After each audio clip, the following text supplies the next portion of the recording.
As the second wave of the coronavirus continues to ravage the country, more than 80,000 Kenyans have fallen victim, with some losing the battle and a large number making recoveries.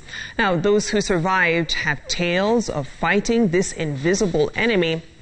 And in an example, two Nakuru legislators, Samuel Arama and David Gikaria, count themselves lucky to have survived the life-threatening battle.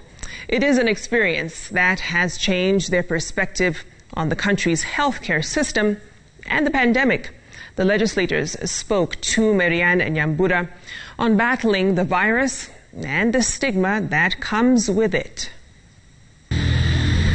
For 21 days, Nakuru West Member of Parliament Samuel Arama battled for his survival, receiving medical attention after contracting COVID-19. What started off as a random test for his entire family turned out to be a nightmare. At first, malaria-like symptoms, loss of appetite and high temperature. Just 2 days after the test and a day before the MP's BBI meeting in Naivasha, which was held on the 2nd of November.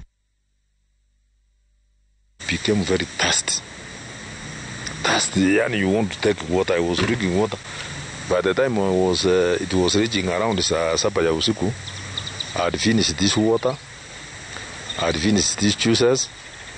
I'm still thirsty. The MP who had arrived in Naivasha to prepare for the meeting had to leave and return home to Nakuru. But the journey back home from Naivasha felt like eternity. Doctors had opted to place him under the home-based care program, despite his wishes to get treatment in Nairobi. And when the X-ray came out within another 10 minutes, they said you have COVID, which has gone into your lungs. And that one now, it will make you not breathe. The COVID-19 battle had just begun. For someone who is actively involved in attending to his constituents on a day-to-day basis, taking a 14-day break was unthinkable. But the life-threatening experiences that followed overweighed the thoughts. Having to spend 10 days on supplemental oxygen after his oxygen levels dropped to 70. I hardly ate anything. So they were only passing whatever food here and the medicine. They had put me on that drip. So by the time I was getting tested and getting okay, I now was very weak. The agonizing journey that he kept as a secret until he made full recovery, however, changed his perspective on health service delivery.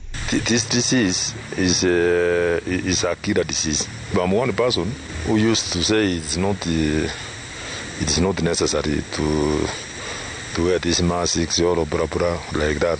Looking back, the split-second decision made by doctors to have him leave the Naivasha meeting and attend full-time medication saved his life. If the county government of Nakuru didn't have enough doctors, didn't have enough facilities of fighting this COVID, maybe they could have not saved my life. And while Arama battled for his life, his counterpart, Nakuru East MP David Gikaria, was also undergoing the same. For 19 days, the legislator was holed up for treatment. Gikaria exhibited COVID-19-like symptoms in mid-October, but delayed medical treatment as he was in denial about the existence of the virus. I started with a sore throat that took me a week.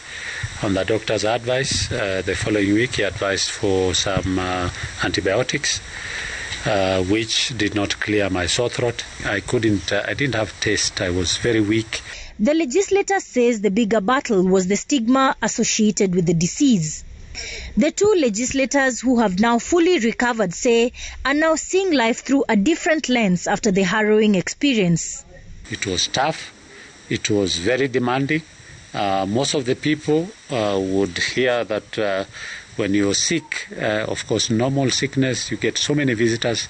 But with COVID, everybody avoids. The two legislators have vowed to lead the charge in this fight while championing for a better healthcare system in the country. And while this virus has taught them life lessons, their hope after laying bare the agonizing journey while battling this virus is for Kenyans who are still in denial to rethink their strategy. It is our mistake we don't follow the due procedures or the protocols that have been given by the Ministry of Health. Birian Nyambura, Citizen TV.